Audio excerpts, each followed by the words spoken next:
Fala, galera que vai fazer o concurso para o Ministério Público de Goiás. Eu sou o professor Renato da Costa, professor de Informática do Estratégia Concursos, e meu objetivo hoje é trabalhar com vocês questões da Fundação Getúlio Vargas, batendo aí os principais pontos do conteúdo programático para essa revisão de véspera. Então, vem comigo, galera, vamos lá. Lembrando que o edital traz a parte de hardware, com dispositivos de entrada e saída, processador e memória. Observem, ó, dispositivo de entrada e saída de armazenamento de dados, impressora, teclado, mouse, disco rígido, pendrive, scanner, plotter, discos óticos. A parte de hardware, propriamente dita. Noções de ambiente Windows, que é o sistema operacional, Microsoft Office e LibreOffice. Aí ele coloca editores de texto, planilhas eletrônicas, softwares de apresentação e correio eletrônico. Word, Excel, PowerPoint, Outlook, Writer, Calc, Impress. E aí a gente vai entrar em conceitos relacionados à internet. A FGV, em relação à parte de internet, ela é bem tranquila. Correio eletrônico. Noções de sistemas operacionais, ela volta a se referir ao Windows, né? Com ícones, atalhos de teclado, pastas e tipos de arquivos. Localização, criação, cópia e remoção de arquivos, cópia de arquivos para outros dispositivos. Ajuda do Windows, lixeira, remoção e recuperação de arquivos e de pastas, cópia de segurança backup e o uso de recursos. Então, basicamente, o edital cobra hardware, Windows, Word, Excel, PowerPoint, Writer, Calc, Impress, né, edição de texto, planilha e apresentação, correio eletrônico e conceitos de internet. Vamos lá, galera, vamos cair dentro da FGV. Quando a gente pensa em memória, em dispositivo de armazenamento, uma coisa importante a saber já é o conceito de memória volátil e não volátil. Essa é uma classificação que pode ser feita com relação aos tipos de memória. A memória volátil é aquela que é temporária, é aquela que se perde quando a gente desliga a máquina, quando falta luz. A memória não volátil é aquela que vai armazenar em caráter permanente, permitindo uma recuperação posterior daquele dado. Quando a gente pensa na memória primária, essa memória primária ela pode ser RAM ou ROM. A RAM é uma memória volátil. A ROM é uma memória não volátil. Todas as memórias secundárias de massa, como disquete, CD, DVD, disco rígido, também têm a característica de serem o quê? Não voláteis. Resumindo, memória volátil é memória RAM. E aí tem que conhecer também os tipos de memória RAM. Né? Registradores, cache, são todos tipos de memória voláteis. Vamos ver a questão propriamente dita. Quando a alimentação do computador é desligada, esse tipo de memória perde seu conteúdo. Então ela é memória o quê? Volátil. Essa característica é suficiente para classificar essa memória como gabarito letra E. Perdeu o conteúdo, memória volátil. A memória não volátil é a memória permanente. Ok? Existem memórias voláteis, dinâmicas e estáticas. Aí são classificações. A memória RAM, ela é a memória principal, é dinâmica. A memória cache é uma memória estática. Mas, de boa, véspera de prova, desencana. Quem estudou isso, ótimo. Quem não estudou, leva o básico para a prova. Memória RAM é um exemplo de memória volátil. E as demais memórias são não voláteis. Basicamente é isso. Quando eu falo de memória RAM, estou estendendo também ao quê? A memória cache, porque é um tipo de RAM, e ao registrador, que também é um tipo de RAM. Ok? Vamos para uma questão de 2018. Esse assunto, pessoal, ele é atemporal. Não importa a data. Dentro da organização dos computadores, a memória tem a finalidade de armazenar dados que serão empregados pelo computador, de modo que ele possa executar suas tarefas. As memórias podem ser classificadas pelo seu tempo de acesso. Existem aquelas que são mais rápidas, aquelas que são mais lentas. Pela capacidade, existem aquelas que são maiores, aquelas que são menores. Pela volatilidade, existem aquelas que são temporárias, etc. Em um computador, a memória que possui o menor tempo de acesso é a memória mais rápida. Veja que o examinador, propositalmente, ele fala de uma maneira a criar confusão. Por quê? Menor tempo é a mesma coisa que mais rápido. Se eu estou indo, por exemplo, do Rio de Janeiro a Búzios, eu não sei onde é. Ô, meu filho, se eu estou andando 200 quilômetros, se eu for a 100 quilômetros, eu faço em 2 horas. Se eu for a 200 quilômetros, eu faço em 1 hora. Quando eu aumento a velocidade, eu diminuo o tempo. Então, em um computador, a memória que possui o menor tempo é a memória mais rápida. Qual é a memória mais rápida dentre as apresentadas? Aí, a gente vai desenhar uma pirâmidezinha. A memória mais rápida que existe na informática é o registrador. E por que o desenho de uma pirâmide? Porque a mais rápida é menor. Observem que a capacidade e a velocidade aqui são inversamente proporcionais. Quanto mais rápida, menor. Depois a gente tem a memória cache. Depois a gente tem a memória RAM.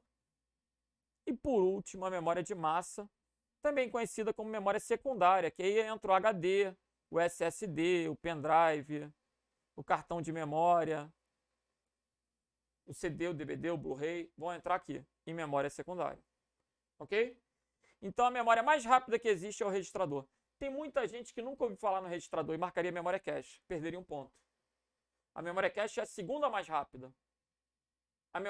Qual a diferença? O registrador é uma memória contida no núcleo do processador, que armazena os dados durante o ciclo de processamento. A memória cache é uma memória que intermedia a comunicação entre o processador e a RAM e que armazena as últimas coisas processadas, uma memória de coisas recentes. Então, em suma, o registrador é a memória mais rápida que existe na informática. E dentre essas alternativas, eu poderia falar que o disco rígido é o que tem maior capacidade, porque a gente tem diferentes classificações. Aqui, ele perguntou o que tem maior velocidade. O que tem maior velocidade é o registrador. Mas se ele perguntasse qual tem maior capacidade, porque as classificações podem se dar por tempo de acesso, por capacidade, por volatilidade. Então, maior capacidade seria o disco rígido, que está nessa faixa da pirâmide. Ok? Vamos que vamos. O HD, embora seja muito grande, ele começa a ficar obsoleto, começa a ser substituído pelo SSD. O que é um SSD? É o disco sólido. O SSD é um disco de memória flash. É o Solid State Disk. Esse SSD é papo de 10 vezes mais rápido que um HD. Mas também é muito mais caro. É verdade, é muito mais caro que o HD. Mas, da mesma forma que o pendrive substituiu o disquete, a tendência é que o SSD venha a substituir o HD a médio prazo. O SSD ele é mais rápido, ele consome menos energia, logo a bateria do laptop vai durar mais, ele não faz barulho, ele é mais resistente a impactos, porque o HD se cair no chão, é possível que aquela agulha, a cabeça que tem no disco, se movimente e arranhe a superfície, danificando o disco. O SSD ele não tem partes móveis, isso tudo é importante para a prova. Vamos ver? Vamos. Na comparação entre o HD e o SSD, considere os seguintes fatores. Está correto concluir que os drives HD apresentam vantagens. Qual é a vantagem do HD? O custo por gigabyte é menor. Então, no caso do custo, o HD é melhor. Essa é uma vantagem. Agora, na velocidade de leitura, ele perde para o SSD. O SSD é o quê? 10 vezes mais rápido, aproximadamente. Em relação à capacidade, ele perde também. Por quê? Opa, perdão. O HD ganha, Quem perde é o SSD, porque o SSD é mais caro. Então, em relação à capacidade, ele ganha também. O HD ganha. Ele está comparando aqui o HD. Então, a vantagem do HD é que a capacidade do HD é maior. HD é mais barato, logo maior.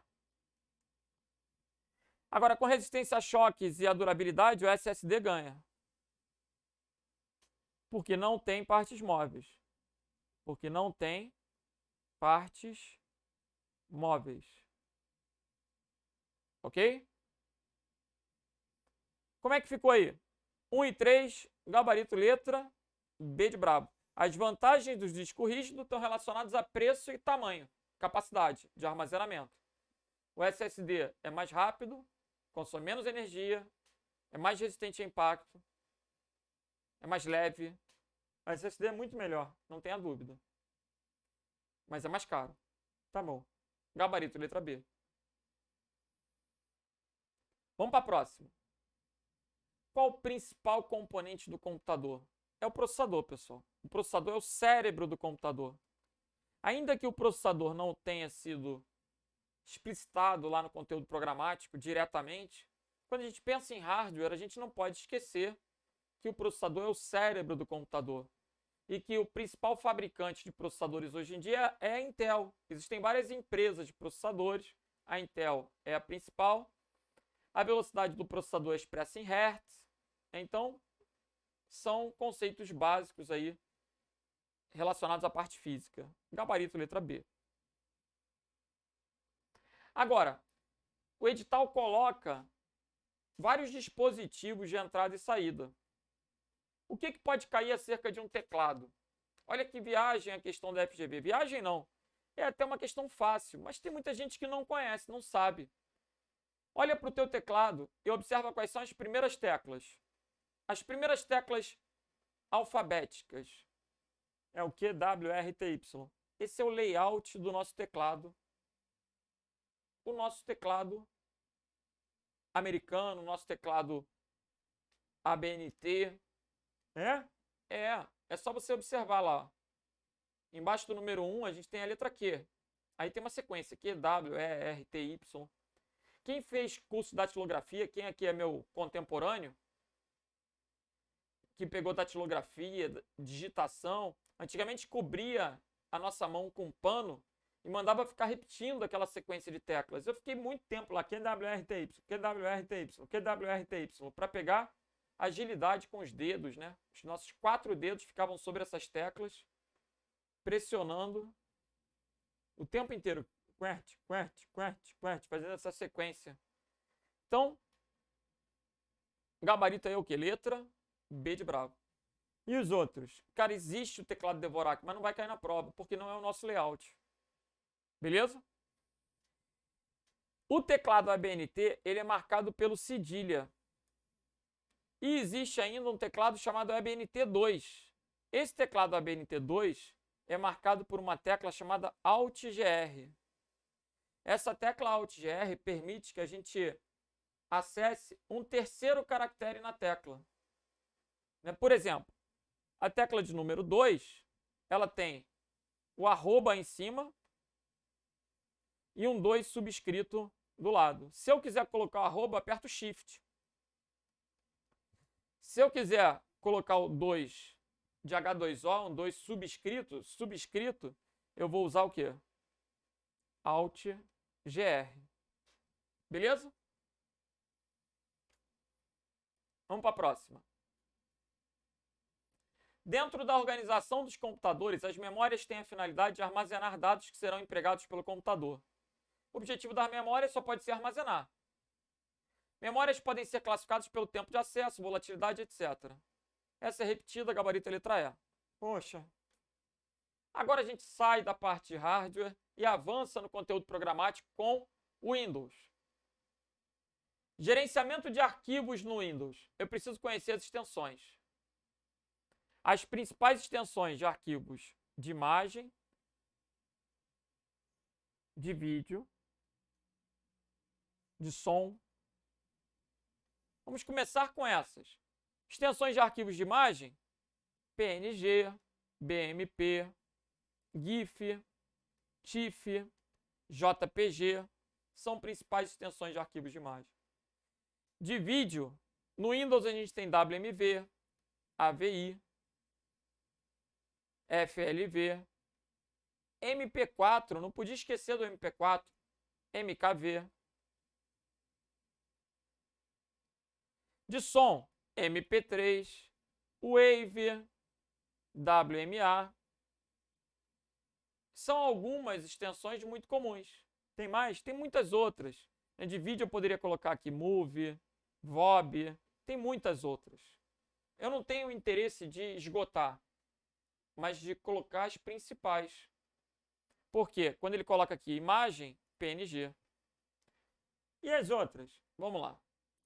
Exe é um arquivo de programa, é um arquivo executável.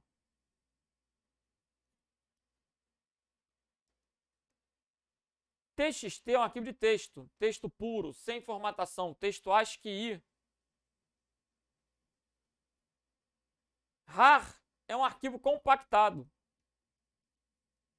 O padrão de compactação no Windows é o ZIP.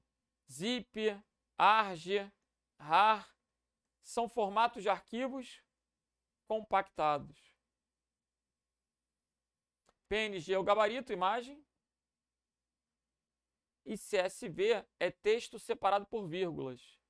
Um formato muito importante para FGV que vai permitir a importação e a exportação de dados.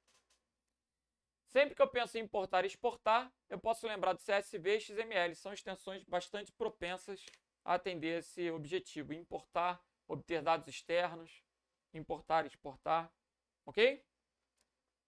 E aí, para fazer essa questão do MPE, a gente vai dar uma viajadazinha. A gente vai entrar no Word e vai trabalhar com a conversão de texto em tabela. Então, olha comigo. Se eu colocar aqui, ó, nome espaço, nome espaço, idade espaço, nome espaço, não. Nome espaço, idade espaço, salário. Vamos botar aqui, nome espaço, idade espaço, salário. Vou colocar Renato da Costa, espaço 44, espaço 1500,40.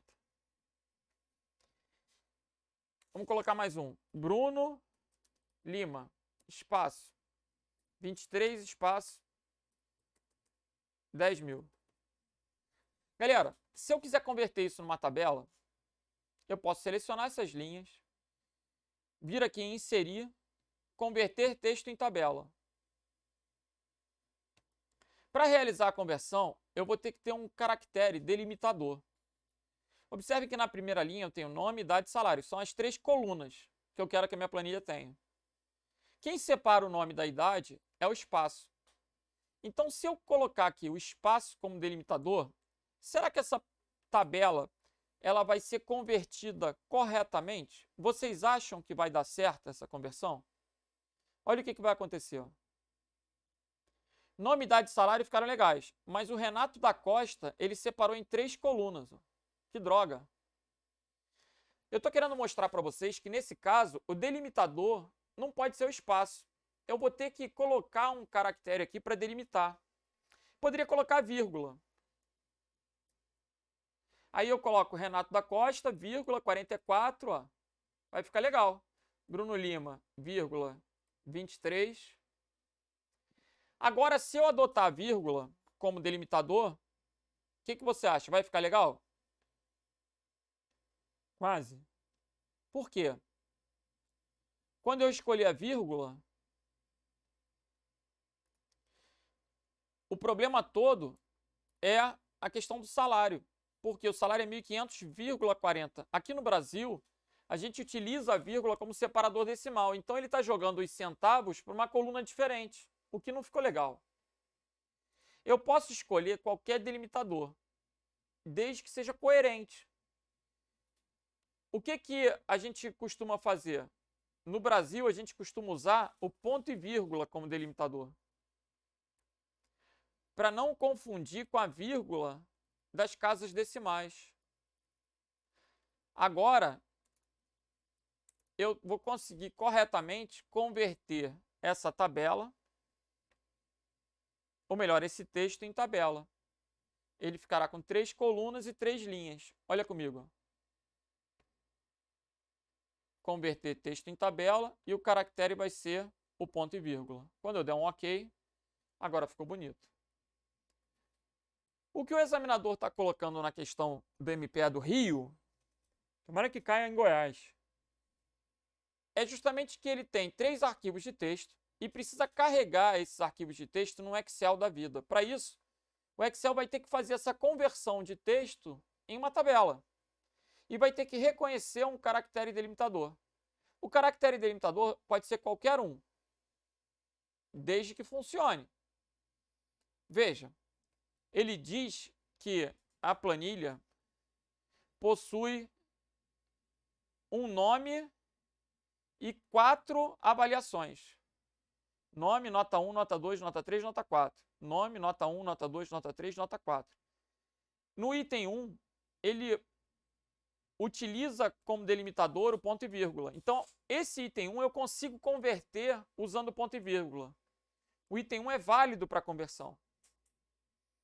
E o item 2, o que você acha? O item 2, ele tem Maria, aí traz um pipeline, que é essa barra em pé.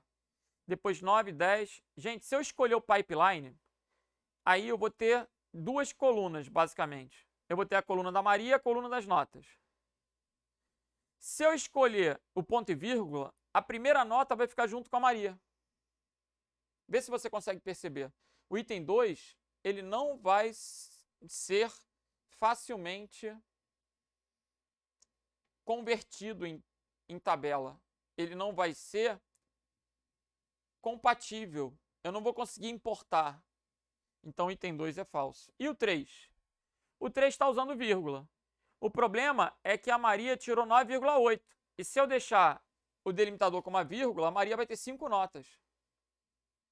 O João também vai ter 5 notas. Que droga. A última nota não podia ter a vírgula como separador decimal. Se eu já estou usando a vírgula como delimitador, teria que ter o ponto. O americano, ele usa o ponto como separador decimal. Aí ele trabalha com a vírgula como delimitador. Mas o brasileiro, que já usa a vírgula como separador decimal, tem que escolher um outro caractere para ser delimitador. Por isso, essa questão admite apenas o quê? O item 1. Para carregar esses dados, para obter esses dados no Excel, o edital fala obtenção de dados externos. Para fazer essa importação, a gente vai ter que ter um delimitador que funcione. E nesse caso é o ponto e vírgula, resposta item 1. Letra A. Esse formato de arquivo de texto é chamado de CSV. Então, sempre que você vir esse padrão separando com ponto e vírgulas, você já pode inferir que se trata de um arquivo CSV. E se cair na prova, CSV. Olha comigo. A gente vai saindo agora dessa partezinha de Office, né? E partindo para ferramentas de busca no Google. É outro ponto, um ponto de internet bem previsível. Sempre cai a questãozinha de busca no Google. E quais são os operadores de busca no Google? Operadores? Lembrando que o objetivo da busca é restringir. O objetivo de usar operadores numa busca é restringir, refinar uma pesquisa, fazer com que ela demonstre uma quantidade menor de resultados. A gente tem o uso das aspas, que delimitam uma expressão exata.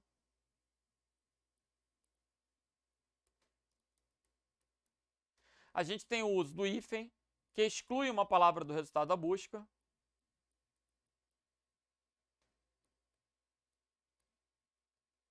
A gente tem um pontinho, pontinho, que representa um intervalo numérico.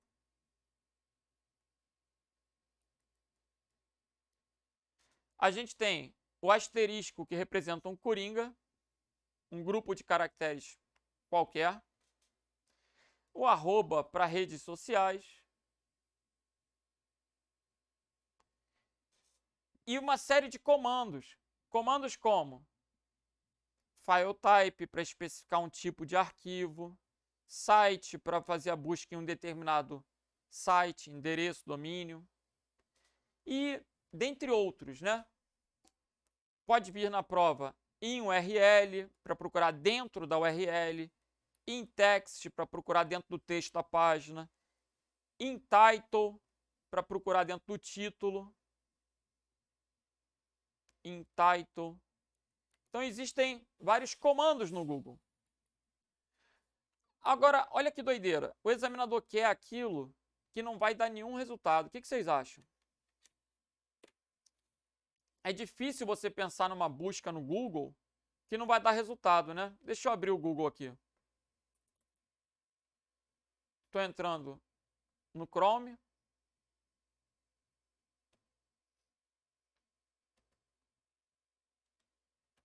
Imagine, se eu colocar Renato, vai me dar bilhões de resultados. Ó.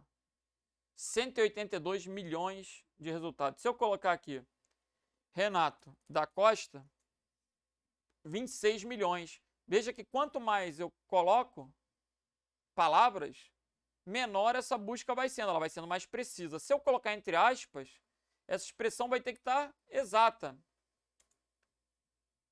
E aí, diminuiu de milhões para milhares, 360 mil. E assim eu posso ir refinando a minha busca. Ok.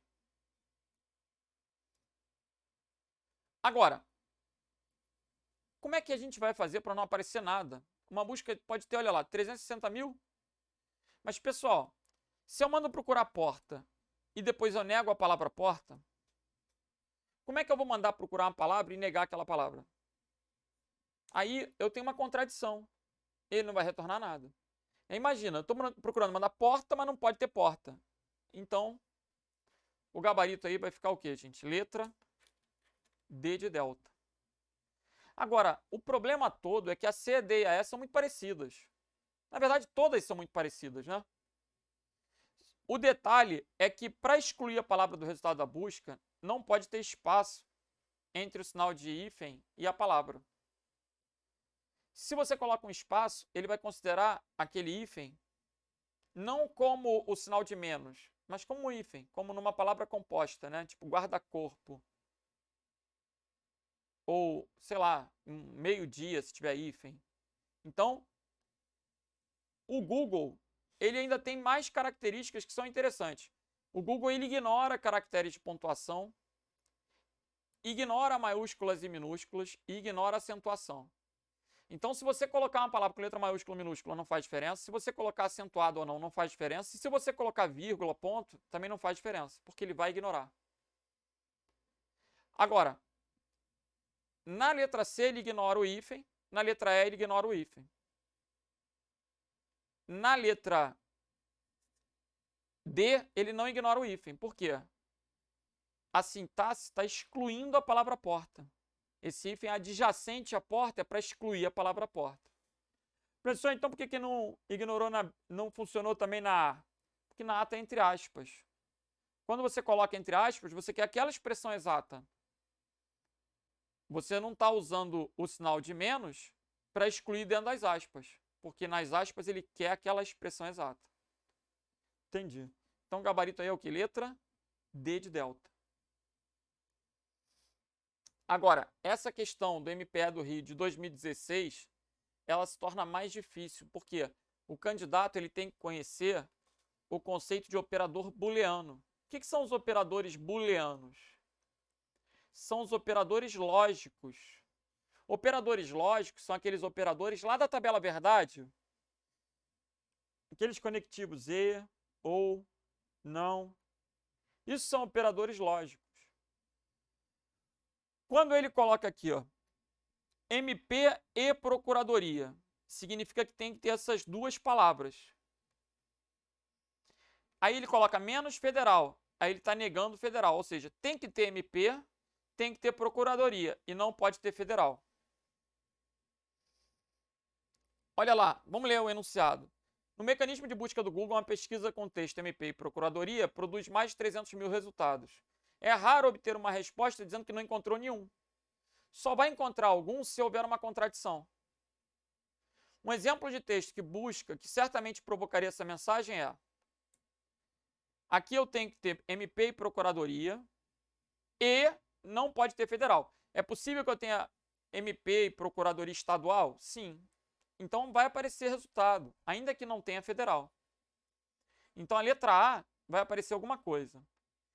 Na letra B, ele está dizendo que tem que ter MP e Procuradoria e tem que ter RJ, mas não pode ter federal. Beleza, também vai retornar alguma coisa. Na letra C, ele está dizendo assim, ó, tem que ter MP e Procuradoria. Ou, se não tiver MP e Procuradoria, ou tem que ter federal menos federal. Aqui a gente tem a contradição. Mas o fato do ou admitir que somente um lado seja verdadeiro, né, é possível que tenha MP e Procuradoria. Se tiver MP e Procuradoria, essa parte não interessa. É uma característica do ou. Basta um ser verdadeiro para retornar verdadeiro. Então, ainda que eu tenha uma contradição no final, esse ou admite. É raciocínio lógico puro, hein, gente? Esse ou admite que a opção de MP e Procuradoria seja válida. Então, ele vai mostrar alguma coisa. Na letra D, a gente tem que ter MP e Procuradoria. E RJ. E federal. Também vai aparecer alguma coisa. Agora, na letra E, a gente tem MP e Procuradoria. E, quando eu uso o conectivo E, os dois lados têm que ser verdadeiros. E tem que ter RJ, não pode ter federal e tem que ter federal. Aqui eu tenho uma contradição. Como é que eu coloco que tem que ter MP e Procuradoria, tem que ter RJ, aí tem que ter federal e não pode ter federal? Então, essa contradição da letra E vai fazer com que não dê nenhum resultado. Por isso, o gabarito aqui é letra E. A busca não vai funcionar, por quê? Ao usar um E, se eu tenho um resultado falso, não vai aparecer nada. Questão difícil, não tenha dúvida. E é uma questão de 2016. Beleza? Se o examinador perguntar quais são os conectivos lógicos, eles podem vir em inglês. Eu posso ter OR. Dependendo da ferramenta de busca, eu posso ter AND, OR, NOT. No Google, eu sei que o NOT é o hífen. Dependendo da ferramenta de busca, o OR pode ser o pipeline, pode ser a barra em pé. E o E já é um padrão do próprio Google. Antigamente colocava-se o sinal de mais, hoje em dia foi descontinuado. O que pode aparecer na prova é, de fato, uma questão como a questão de 2016. O examinador da FGV ele tende a colocar esses conectivos em português mesmo. E aí você vai resolver com a lógica da tabela verdade. Ok? Gabarito letra E. E agora a gente vai avançando aí com o correio eletrônico. Isabela pretende enviar um e-mail para um grupo de colegas, de modo que cada um deles receba o e-mail sem saber que os outros o receberam. O recurso usualmente encontrado para esse tipo de procedimento é identificado nos aplicativos gerenciadores de e-mail por... Ela quer enviar um e-mail para um grupo de colegas sem que um saiba do outro. Ah, como eu queria que no meu trabalho os meus diretores soubessem disso. Como assim? Ah, eu fico estressado. Por quê? Eles mandam um e-mail para 70 professores e colocam assim: ah, informe ciência. Rapaz, um e-mail que o diretor manda vira 70. Ok, ciente, beleza, tá bom. Eu fico pensando assim: ô infeliz, por que você não diz ciente só para ele? As pessoas clicam em responder para todos. E aí, sempre que ela responde para todos, aquilo vai sendo enviado para todo mundo. E esse monte de mensagens vai virando o que, para mim, é chamado de spam, uma mensagem desejada. Então, numa questão de prova, pode cair isso. Para evitar spam, é recomendável que você coloque múltiplos destinatários no campo CCO. Ainda que a pessoa responda para todos, só vai para você. E aí, o detalhe, eu não sou obrigado a ter destinatário no campo para. Eu sou obrigado a ter algum destinatário. Pode ser no para, no CC, no CCO. Então, eu posso ter o campo para em branco, desde que eu tenha algum destinatário no para, no CC ou no CCO. Ok? Vamos lá. O recurso encontrado para que a Isabela envie um e-mail de modo que cada um dos seus colegas receba sem saber dos outros é colocando os destinatários no campo CCO. Lembrando que CCO é a mesma coisa que BCC em inglês. Blind Carbon Copy, cópia carbono oculta, ok? Gabarito, então, letra B. Internet. Considere as seguintes afirmativas sobre protocolos. FTP, File Transfer Protocol, é empregado para transferência de arquivos. Definição correta do FTP. HTTP é empregado para acesso a páginas web. Ok, até aí está certo. Por meio de mensagens seguras, aí está errado. Para que fosse seguro, tinha que ter o HTTPS. O S é seguro. Se é HTTP, é inseguro. Então o item 2 é falso. Se o item 2 é falso e 1 é verdadeiro, a minha dúvida vai ficar entre o 2 é falso, o 2 é falso, 1 é verdadeiro. A minha dúvida está entre a A e a D. Essa numeração a gente chama de IP. Ah, então tá certo. É um exemplo de endereço IP. Perfeito. Lembrando que o IP ele vai ter 4 números. E cada número pode variar de 0 a 255. O IP ele tem 4 números, cada número pode variar de 0 a 255. Então, gabarito aí ficou o quê, gente? Letra D de delta. 1 em 3.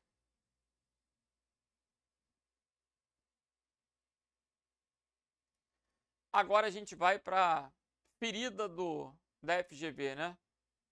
São as questões de planilhas eletrônicas. A FGV adora a parte de Excel. E tem assuntos que são muito peculiares. Como esse daí, por exemplo. Você conhece o rastreio de precedentes, dependentes, que no LibreOffice é chamado de detetive. Você conhece essas setinhas? Vamos lá. Deixa eu mostrar para vocês aí. Deixa eu ajudar. Vou criar um arquivo. Aí vou colocar números aleatórios aqui, hein?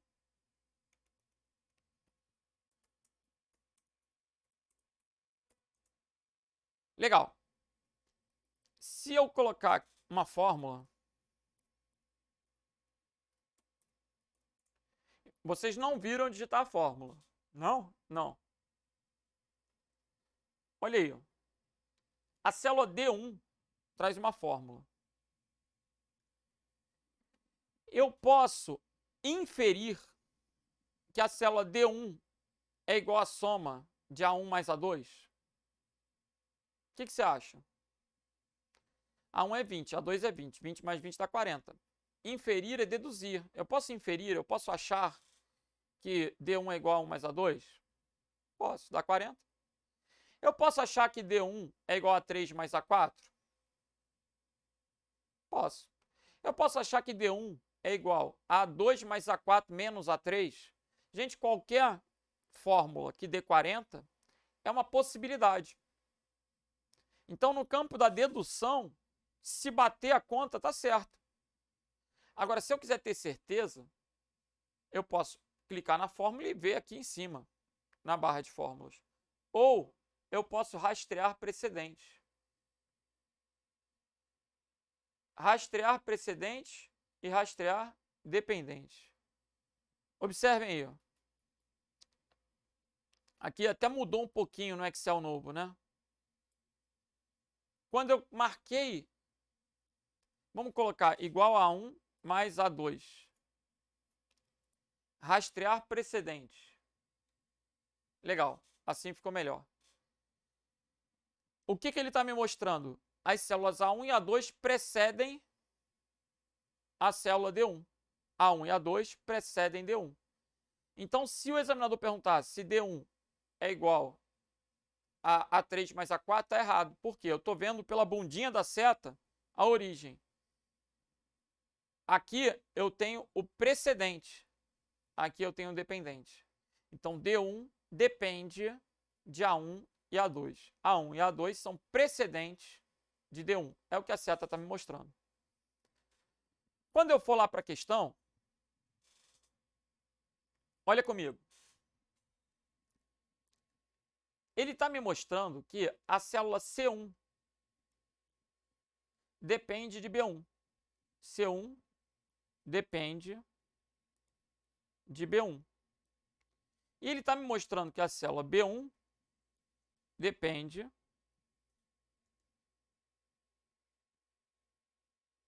de A2.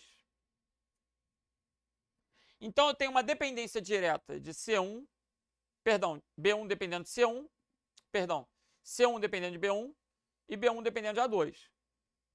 Se C1 depende de B1 e B1 depende de A2, indiretamente C1 também depende de A2. Se eu alterar a célula A2, vai alterar B1 e vai alterar C1.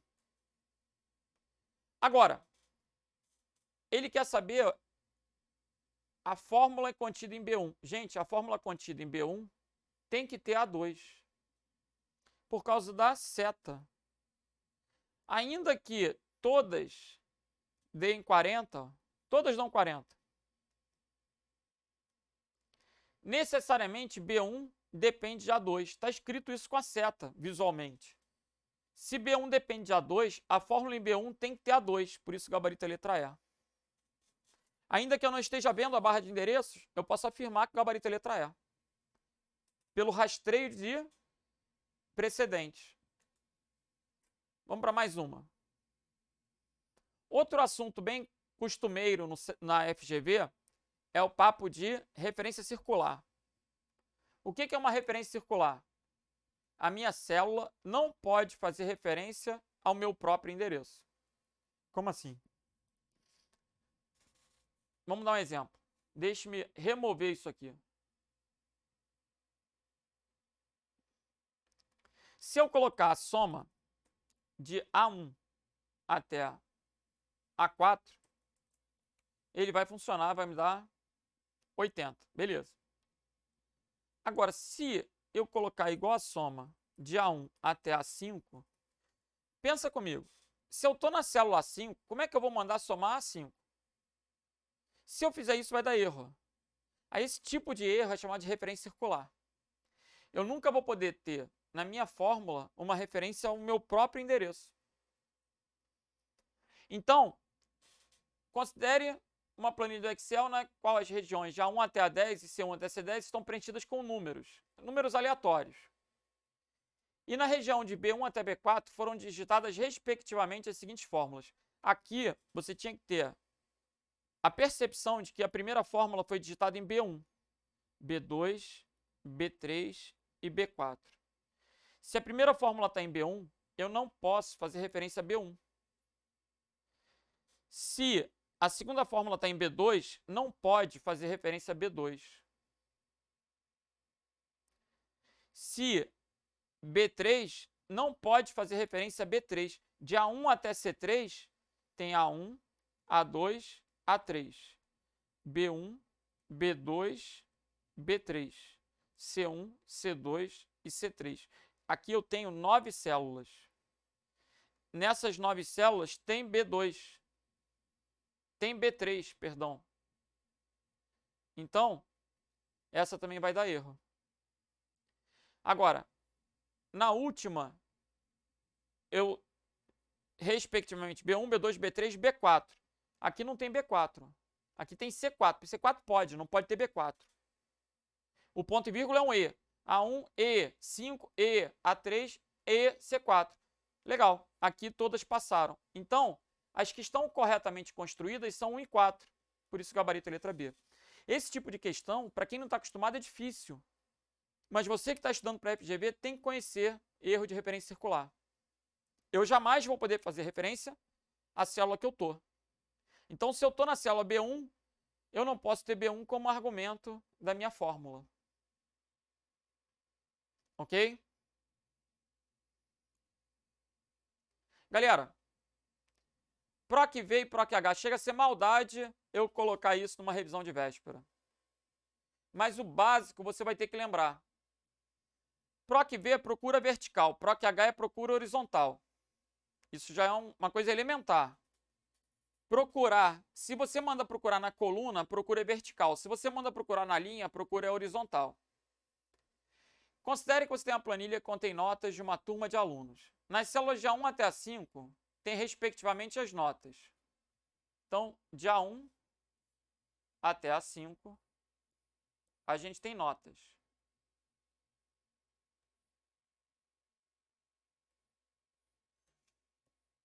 1, 2, 3, 4, 5.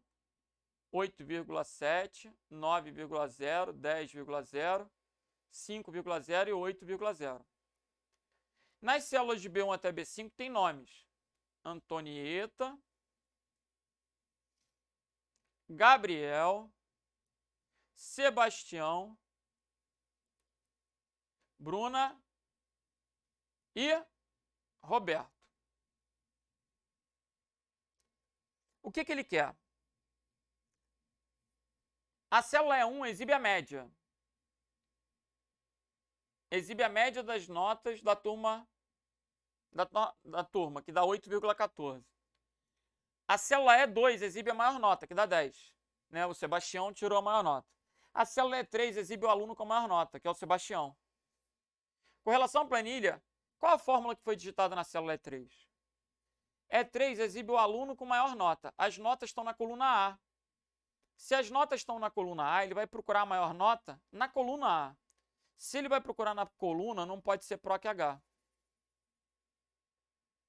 Se ele vai procurar na coluna, não pode ser PROC-H.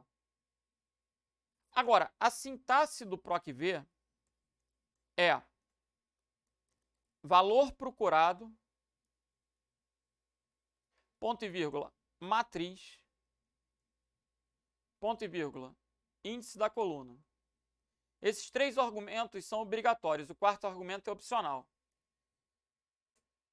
O valor procurado é E2, isso é indiscutível. Por quê? Todas as alternativas trazem E2. Mas a matriz é a representação da tabela. A minha matriz aqui é de A1 até B5. A matriz não pode ser a coluna A matriz não pode ser a coluna B. A matriz é a representação de uma tabela. A matriz, ela é formada pelo quê? Linhas e colunas. Se o segundo argumento é uma matriz, não pode ser só a coluna A, não pode ser só a coluna B. Tem que ser uma matriz, por isso o gabarito é letra D. Observem que eu estou tentando resolver essa questão com o mínimo de esforço possível, saindo pela tangente, trabalhando a exclusão. Se você quiser, de fato, aprender a função PROC-V hoje, na véspera da prova, se você acha que está com cabeça para isso, tem um videozinho meu, no meu canal do YouTube, que deve ter aí uns 10 minutos de vídeo, só para explicar a função PROC-V. Pensa, o teu custo-benefício aí, 10 minutos, o que são 10 minutos, né? Ah, mas hoje é a véspera da prova. Ah, então, meu filho, assume o risco, né? Você tem essa opção. Você pode chegar aqui no Google e colocar PROC-V Renato da Costa. Aí, quando você digitar PROC-V Renato da Costa, você tem não só um, tem 2 vídeos diferentes explicando o PROC-V, explicando, né, de maneira didática o PROC-V.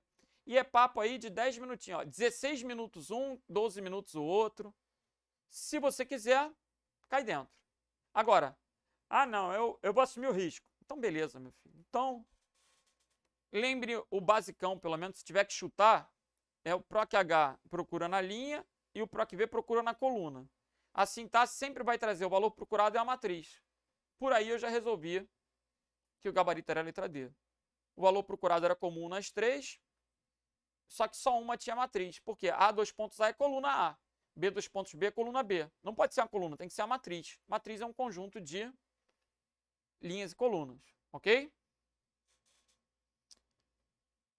E essa representação A, 2 pontos A quer dizer toda a coluna A. B, 2 pontos B, toda a coluna B. A, 2 pontos B, todas as colunas A e B.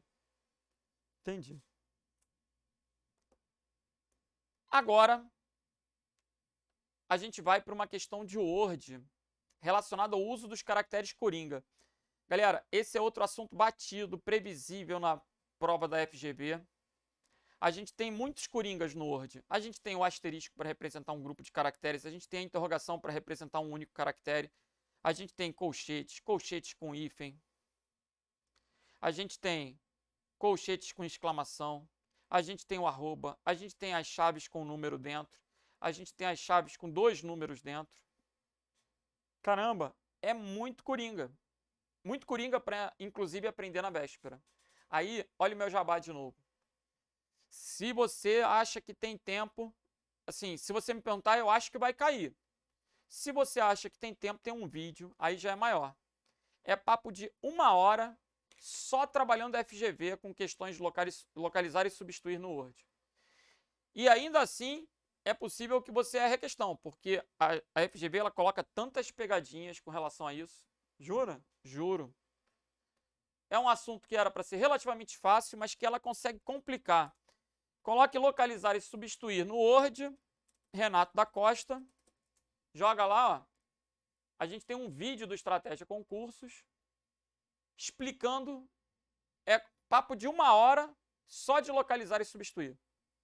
Aqui eu vou responder a questão, mas eu gostaria que vocês conhecessem os principais coringas para a gente poder cercar o assunto na prova, né? Vamos lá. João preparou um longo documento sobre suas viagens do Word, onde ocasionalmente usou o termo laser com Z, lazer com Z ao invés de laser, com S. Para localizar precisamente essas ocorrências certas ou erradas, João decidiu usar a localização avançada do Word com as opções de localizar apenas inteiras e usar caracteres coringa. Quando ele marca a opção usar caracteres coringa, ele quer localizar apenas essas duas grafias, lazer com Z e lazer com S. Laser com S. Para localizar precisamente essas ocorrências. Gente, ele não pode colocar o asterisco porque existe lamber. O que tem a ver? Começa com lá, termina com er. O asterisco corresponde a um grupo de caracteres. Lamber seria um resultado válido para essa pesquisa. Não seria preciso. Então, o asterisco está errado. Se ele colocar interrogação, pode entrar aqui qualquer caractere. Eu sei que não é comum, né? Mas poderia ser, sei lá, poderia ser laber, lacer, lader, sei lá. Não tem essas palavras, né? Mas aqui poderia ser qualquer caractere. Quando ele especifica os caracteres dentro dos colchetes, não precisava ter a vírgula. O fato de ter a vírgula só vai fazer com que ele procure um terceiro caractere. Mas o gabarito é letra E. Colocar dentro dos colchetes vai fazer com que ele procure apenas os caracteres que estão dentro dos colchetes naquela posição. Repito. Imaginem que eu coloco assim, ó. B, interrogação lá. Vai procurar por bala, bela, bola e bula. São palavras que ele vai procurar. Se eu colocar B, A, E, lá, vai procurar por bala e bela apenas. Não vai achar bola nem bula, porque eu não especifiquei aqui. Agora, se eu colocar B, A, hífen, O, ele vai procurar por bala, bela e bola, porque o hífen é um até, do A até o O. Só não vai achar bula porque o U vem depois do O, seguindo a ordem do alfabeto. Ok? Terminando com lá, né? Vai procurar bala, bela e bola. Espero que isso tenha aberto a mente de vocês em relação ao uso dos colchetes como coringa. E se eu colocar B, exclamação, O, ele vai procurar por bala, bela e bula. O O, com a exclamação na frente, ele está negando. Ou seja, ele só não vai apresentar o O. Aqui ele está negando o O. Vai aparecer bala, bela e bula. Só não vai aparecer bola. Ok? Agora, mais uma questão de coringa do Word. goiaba, batata, banana e berinjela. Ele mandou procurar aquilo que começa com B. Observem que ele não precisava ter colocado entre colchetes, porque só tem um caractere. Aí, um grupo qualquer, mais um caractere e a vírgula. Ou seja, tinha que terminar com a vírgula. Necessariamente tinha que ter um caractere antes. E pode ter, aí o asterisco é pode ter um grupo de caracteres entre o B, goiaba não, batata, banana e berinjela. Ou seja, a gente vai ter 3 palavras localizadas nessa busca. Gabarito letra D.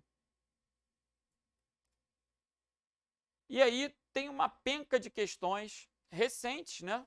Caiu na Polícia Civil do Rio de Janeiro. Cai toda hora, é fato. Caiu no Amazonas, toda hora. Vamos ver. Assinale o texto de busca e localizaria as palavras avisar com S e com Z, mas não localizaria a palavra aviar e avistar. O ideal seria ele colocar avir, SZ, ar. Mas não tem essa opção. Ele escreveu ou. Não pode escrever ou. Tinha que estar. E tinha que estar com avisar, né? Então, para procurar avisar e avisar, com S ou com Z, a gente vai considerar a letra D. Por quê? Esse caractere, essa interrogação, corresponde a um caractere qualquer. O gabarito vai ficar letra D de delta. Não podia ser a letra A, porque a letra A vai procurar, inclusive, aviar, avistar. A letra A, o asterisco pode corresponder a 0 ou muitos caracteres, desde que comece com avia e termine com A. Então a letra A está fora. O gabarito aí vai ser letra D de delta. Mais uma. Se eu coloco a exclamação no E com acento, ele está negando o E com acento. Então não vai poder ter o E com acento. Tem que ter um caractere aqui, é como se fosse uma forca. Ó. Tem que ter um caractere aqui. Não pode ter 2 caracteres aqui. Tem que ter um caractere, mas não pode ser o E com acento. Tem que ter um caractere, não pode ser vazio. O gabarito é letra B. Tem que ter um caractere aqui. Pode ser o E normal? Pode ser o E normal, não pode ser o E com acento. Então a letra B tem o E normal, não tem o E com acento. Então valeu, letra B é a resposta. Beleza? E para a gente ir encerrando, outro assunto para fechar aí com chave de ouro, que é o controle de alterações. Quando você vira um texto com essas marcações, não são os caracteres não imprimíveis, não. Esse papo da bolinha representando o espaço, esse símbolo representando o enter, são os caracteres não imprimíveis. Agora, observem que há trecho de texto taxado e há trecho de texto sublinhado. Quando a gente marca o controle de alterações, qualquer modificação que venham a fazer no texto vai ficar destacada. Exclusões ficam taxadas e inserções ficam sublinhadas. E elas, durante a revisão, vão poder ser aceitadas ou rejeitadas. Ok? Esse recurso chama-se controle de alterações. Não acabou? Não. Agora é rapidinho para fechar. Esse N ocupando várias linhas é chamado de capitular. Letra capitular é a letra que ocupa várias linhas. Tomara que caia. Esse texto bonito aqui, ó, é chamado de word art. O único detalhe é que se for no LibreOffice, o nome disso é fontwork. Não é font art, é fontwork. Então, no Word é word art. No Writer é fontwork. Word art e fontwork são equivalentes. Nada de font art, nada de smart art. Esse texto está justificado dos dois lados. Ele está alinhado dos dois lados, o que representa o justificado. Por isso o gabarito é a letra B. E aí, diante do nosso tempo, que já está escasso, a gente já bateu 1 hora de aula. Ferramenta que impede o acesso de usuários não autorizados, que controla a entrada e saída de dados, é o firewall. Ok? E galera, aqui vocês já podem ignorar. Por quê? O que ele coloca a nível de segurança é basicamente só backup. ele não especifica a parte de malware. Então, me perdoem, ainda bem que ficou para o final. Essa parte de phishing, isso está fora do edital. Ok? Aqui a gente tem mais duas questõezinhas de Windows, falando sobre caracteres inválidos. Quando eu for salvar um arquivo, eu não posso usar 9 caracteres. É o papo do boneco. Ó. Desenha um boneco aí, ó. Olha o meu boneco. Leva esse boneco para a prova. Eu não posso ter as perninhas, que são as barras. Barra contra barra e pipeline, que é a barra em pé. Eu não posso ter os bracinhos. Eu não posso ter o rostinho com beijinho. Eu não posso ter o cabelinho nem o sexo. Então, o nome que não é válido é o nome da letra D por causa do asterisco. A pessoa pode ter um arquivo com 2 extensões? Ô, meu filho, pode ter qualquer coisa que não sejam esses 9 caracteres. Entendi. E para localizar é possível trabalhar com coringas também. Por isso que os coringas não podem ser usados, né? Olha os coringas aqui, ó. Por isso que eles não podem ser usados. Para o nome. O que ele está procurando aqui, localizando no Windows? Maria tem que ter um caractere depois. Maria tem que ter um caractere só depois. Tem que ter um caractere depois. Tem que ter um caractere depois. Tem que ter um caractere depois. E não pode ser XLS, tem que ser DOC. Então o gabarito da última questão é letra C. E com isso a gente vai fechando a nossa revisão de véspera para o Ministério Público de Goiás. Espero que vocês tenham curtido a nossa aula. Tem muito material de FGV disponível no meu canal. Se tiver um tempinho, dá uma olhada lá no canal Renato da Costa. Não deixa de me seguir no Instagram. Meu Instagram é @prof.renatodacosta. E caso haja alguma dúvida, alguma dificuldade, manda para mim pelo Instagram. Se der tempo, eu vou responder com o maior prazer. Lógico, né? Se der tempo de você me enviar antes da prova. E depois da prova também, havendo necessidade, conta comigo. Beleza? Para qualquer tipo de recurso ou parecer. Um grande abraço. Boa sorte amanhã. Fiquem com Deus. Vamos que vamos. Valeu!